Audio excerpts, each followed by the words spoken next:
आदरणीय सभापति जी, एक ज्वलंत और विषय, ये तरीका ठीक नहीं। आपके नेता ने बोला, आपने बोला दोबारा बात मत करो। इसकी भी मैं चर्चा करना चाहता हूं,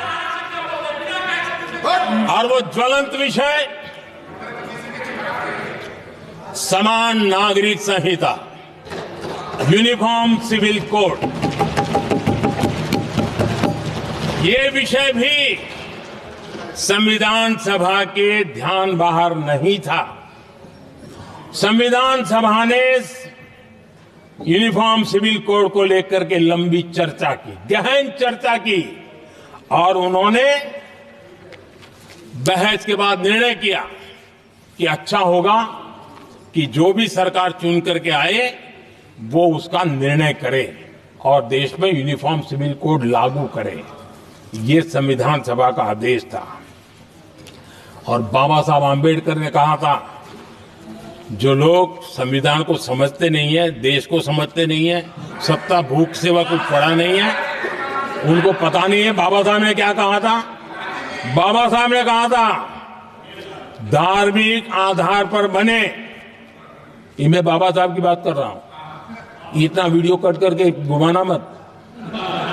आदरणीय सभापति जी, बाबा साहब ने कहा था, धार्मिक आधार पर बने पर्सनल लॉ को खत्म करने की बाबा साहब ने जोरदार वकालत की थी।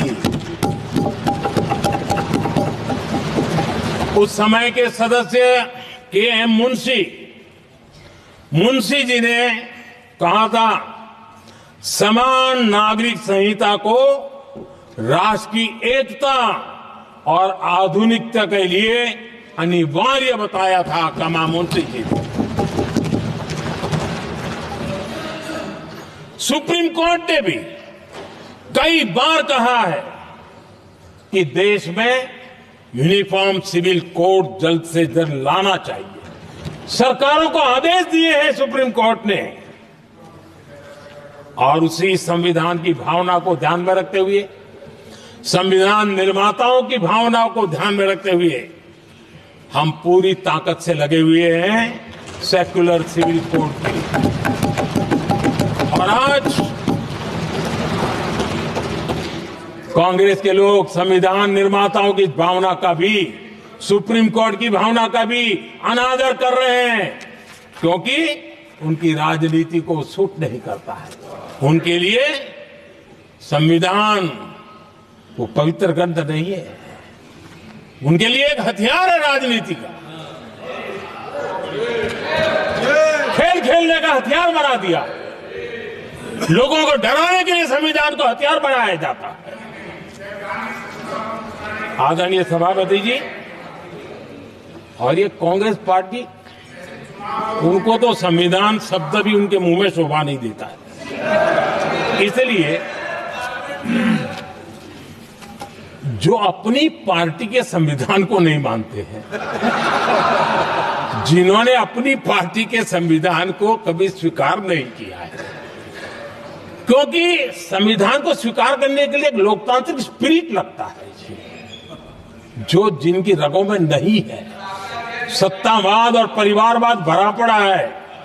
अब आप देखिए जो कैसी शुरुआती कितनी गड़बड़ हुई है।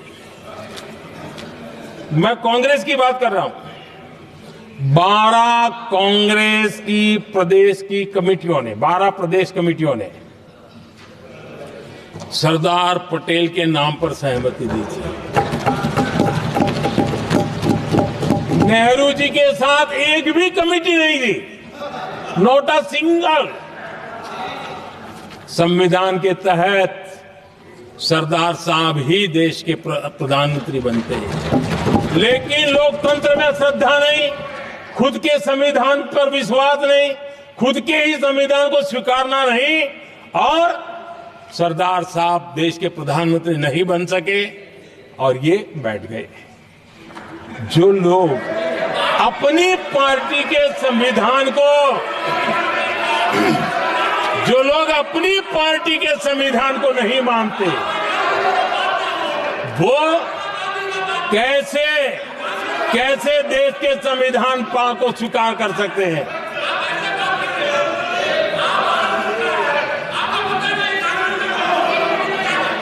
आदरणीय सभापति जी,